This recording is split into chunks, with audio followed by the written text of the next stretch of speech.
Maithili express की शानदार प्रस्तुति।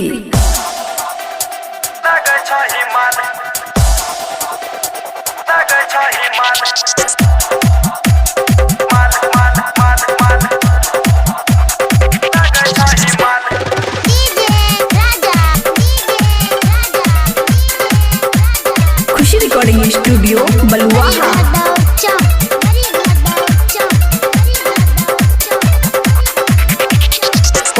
परेशान छोरी चढ़ल छो जवानी के छोरा सब चाहे छो छोरी तोहरी जवानी के होठवा के लाली में तू लबही की जान गे विजयया छोरा के तेहू लगे छही मान गे मनीषवा छोरा के तेहू कहे छही जान गे बजुआ छोरा के तेहू कहे छही मान।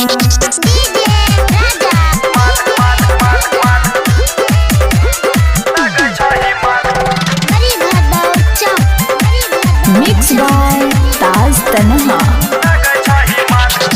पिन्है छी हट कपड़ा लागै छो से कसी तोरा देखै में पलट जाय छोटे कसी।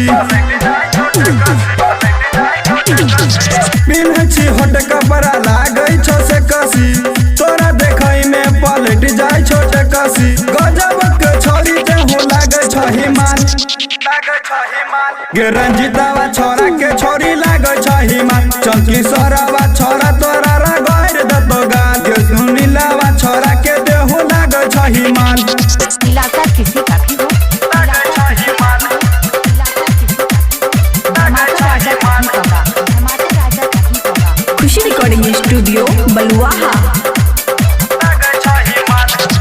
होठो पर तू हो लगैली होठ लाली छोटन तोरा पवन हमर भाई। होठो पर तू हो लगैली होठ लाली छोटन तोरा पवन हमर भाई। यादव चंसोरवा पूछो तो हाल चाल गे बिरोल वाला छोरा के लागे छही मान गे दरभंगा वाला छोरा रगड़ दतो गान गे खगड़िया वाला से कटबाबै छही गान। करे छी परेशान छोरी चढ़ल छो जवानी गे छोरा सब चाहे छो छोरी तोहरी जवानी गे होठवा के लाली में तू लबही की जान गे विजयया छोरा के तेहू लगे छही मान गे मनीषवा छोरा के तेहू कहे छही जान गे बजुआ छोरा के तेहू कहे छही मान।